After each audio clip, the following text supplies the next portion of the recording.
Hello everyone, welcome to simple classes. आप सबका स्वागत है हमारे चैनल में। और आज के इस वीडियो में मैं आशा करता हूं कि आप सब सारे प्रिकॉशंस ले रहे होंगे, अच्छे से मेहनत कर रहे होंगे। अब क्योंकि आप सबका टारगेट इतना बड़ा है, यूपीएससी में सेलेक्ट होना कोई छोटी मोटी बात तो है नहीं, तो जाहिर है मेहनत भी जो लगेगी इस लक्ष्य को प्राप्त करने में, इस टारगेट को अचीव करने में, वो भी छोटी मोटी नहीं हो सकती। इसी तरह अपनी हिम्मत बनाए रखें, आपको अपने टारगेट को अचीव करने से कोई नहीं रोक सकता।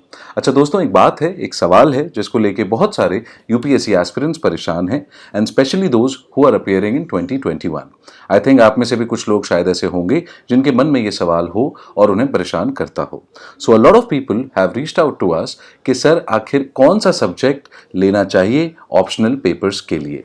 कुछ रिसर्च भी की है उन बच्चों ने, which is a good thing, but the problem is still not solve. Rather उनके जो क्वेश्चंस हैं वो और ज्यादा कॉम्प्लिकेट हो गए हैं इस रिसर्च के बाद।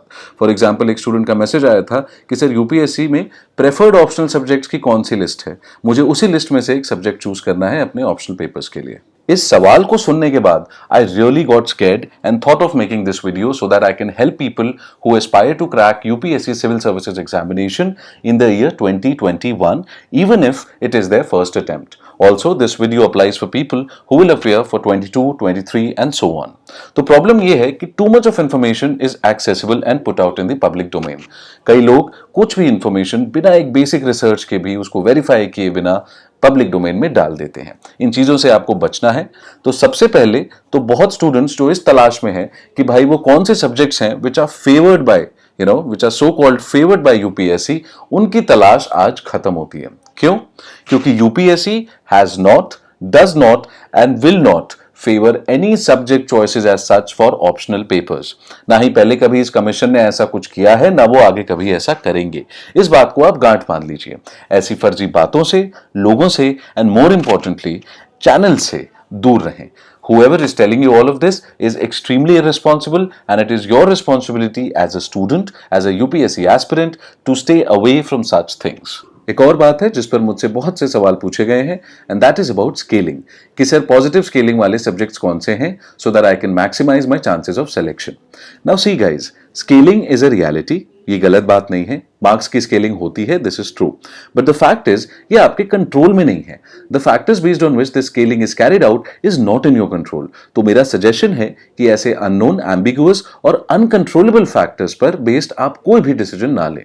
और अगर कोई आपको ऐसा करने की सलाह दे रहा है तो वो आपको गलत मिसगाइड कर रहा है। Don't do that. और ये मैं प्रूफ के साथ आपको बता रहा हूं, मैं हवा में बात नहीं करता, रिसर्च बेस्ड बात करता हूं। You can see the list of toppers from the past 6 years. Ira Singhal, who topped civil services examination in 2014, had geography as the optional. Tina Dabi का optional subject था political science and international relations. Someone has chosen a literature subject while someone has taken up maths. आप notice करेंगे अगर, which is quite an interesting coincidence, कि इन सभी toppers के optional subjects अलग-अलग हैं. Not even a single subject is repeated more than once. इससे साफ-साफ पता चलता है कि यूपीएससी किसी सब्जेक्ट को लेकर biased नहीं होता। तो ऐसी चीजों में मेरी रिक्वेस्ट है आपसे कि आप अपना समय बर्बाद बिल्कुल भी ना करें। अब ये बात तो कर ली कि क्या नहीं करना है, किन चीजों से हमें बचना है। अब क्या करना है so as to choose the right optional subject, what are the factors based on which आपको डिसाइड करना चाहिए। Let us talk about them. So there are 4 factors which you should actually consider while deciding your optional subjects, and these are the only 4 factors which you need to consider. इसके अलावा एक और बात है जो आपको ध्यान में रखनी है, उसके बारे में हम एंड में बात करेंगे। ये फैक्टर्स हैं फिलहाल interest, past experience, availability of sources, and the length of the syllabus. These are the only factors which need to be analyzed to make this decision. और एक बात, इन फैक्टर्स को आप इसी ऑर्डर में कंसिडर करें, इसी प्रायोरिटी में कंसिडर करें। दिस मीन्स कि सबसे पहले आपको देखना है कि आपका इंटरेस्ट कहाँ लाई करता है, that's first and foremost. Second is आपका एक्सपीरियंस है कि नहीं विद अ सर्टेन सब्जेक्ट, बहुत जरूरी डिटर्मिनेंट है ये। Thirdly, whether or not quality resources are available. And fourth and the last is the length of the syllabus. इसी order में आपको इन फैक्टर्स को एनालाइज करना है और अपना ऑप्शनल सब्जेक्ट डिसाइड करना है। अब एक एक करके इन चारों को जल्दी से डिस्कस करते हैं। तो सबसे इंपॉर्टेंट क्राइटेरिया है आपका interest, your interest in a particular subject. अगर आप किसी सब्जेक्ट में जेन्युइनली इंटरेस्टेड हैं तो फिर आपको वही सब्जेक्ट चूज करना चाहिए। इसके कई सारे रीजन हैं। First of all, UPSC preparation is a long term game. एक दो हफ्ते की तैयारी नहीं है. Now if you take up a subject in which you have interest, for example anthropology, then it will be much easier for you to stick with the subject for a longer period of time compare to another subject, for example PSIR, जिसमें आपको interest नहीं है. Secondly, अगर subject आपके interest का होगा तो उस सब्जेक्ट में जो टॉपिक्स होंगे उनकी इंट्रिकेट डिटेल्स को कवर करने में आपको मजा आएगा. You won't feel any pressure as such, and this is very very important and critical. Optionals में सुपरफिशियल नॉलेज आपके बिल्कुल काम नहीं आएगी. You will need to go through thorough details and they have to be on your tips. So a genuine interest will make it easier and fun both for you. Thirdly, अगर आपको लंबे समय तक कोई भी काम करना है, स्पेशली पढ़ाई, तो it is natural for you to get tired and fatigued. लेकिन अगर आपका इंटरेस्ट है सब्जेक्ट में, जेन्युइन इंटरेस्ट है, आप क्यूरियस हैं उसको लेके, उसमें जो बातें बताई जा रही हैं, you are curious to know about them, then it is obvious that you won't feel any stress about it.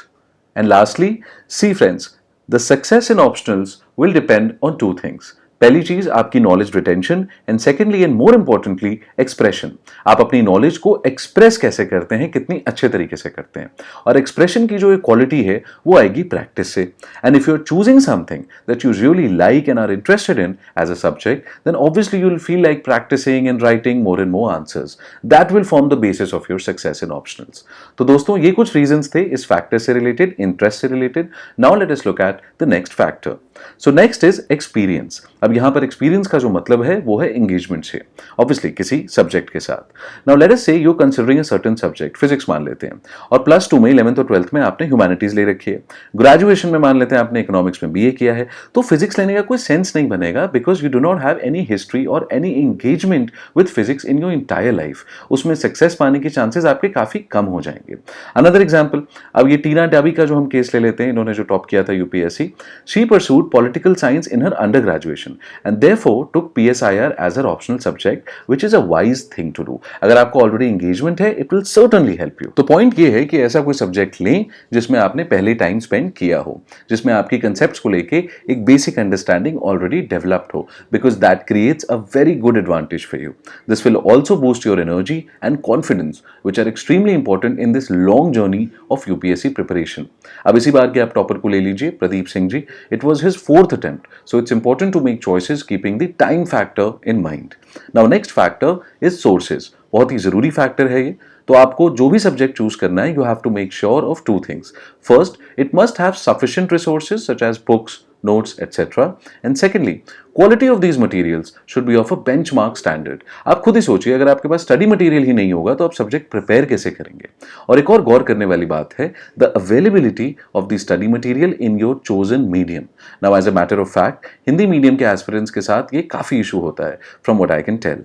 Reason is कि क्वालिटी मटेरियल्स अवेलेबल ही नहीं होते उनकी चोजन लैंग्वेज में. And lastly, make sure that you have enough sources available in that subject and in your medium that can help you assess your preparation. तो इस optional के टेस्ट, मॉक्स एटसेट्रा, ये सब आपके पास होने चाहिए. Else how will you be able to fine tune your preparation. Now let us come to the final factor जो आपको कंसिडर करना है, and that is the length of the syllabus. अब ये लास्ट में है, but it is a very critical factor. Syllabus इतना लंबा चौड़ा ना हो कि उसको कवर करने के चक्कर में पता चला आपका हुलिया ही बदल गया हो. अच्छे से ठंडे दिमाग से सिलेबस को 2-4 बार पढ़ो, read toppers interviews, try to understand the length and breadth of the materials that you will be required to cover to make sense of this decision. Right, देखिए, चाहे सब्जेक्ट कोई सा भी लीजिए, उसमें आप एक कंपेटिटिव स्कोर तभी ला पाएंगे जब आप उसको तमीज से रिवाइज कर पाएंगे, और एक बार नहीं, बार बार, periodically. So it is very important for you to assess whether the length of the syllabus is suitable in that regard or not. Clear hai? So friends, these were the 4 different factors which need to be considered thoroughly before you decide which optional subject you want to go ahead with. अब आते हैं उस गलती पर जो बहुत सारे लोग दोहराते हैं, and thousands of people make this mistake every year, trust me. और वो गलती है optionals switch करना. Changing your optional in the middle of the preparation is one of the gravest mistake for any aspirant. It almost kills your chances itself. ये गलती इसलिए होती है क्योंकि हम ऑप्शनल सब्जेक्ट बिना सोचे समझे सेलेक्ट कर लेते हैं, या फिर कई बार हम कुछ फर्जी लोगों की फर्जी चैनल पर की गई फर्जी बातों का शिकार हो जाते हैं. So don't do that, and always confirm and corroborate each and every piece of information from established official sources. तो दोस्तों, ध्यान से ठंडे दिमाग से बैठें, सोचें, and once and for all decide your optional subject. ध्यान रहे, please bear this in mind, your optionals will go a long way in terms of contribution in your selection as a civil servant. So that is it friends, यही कुछ बातें थी जो मैं आप सबसे करना चाहता था. Thank you so much for your time. I hope आपको वीडियो अच्छा लगा हो, थोड़ी इन्फॉर्मेशन मिली हो जो आपको हेल्प करेगी.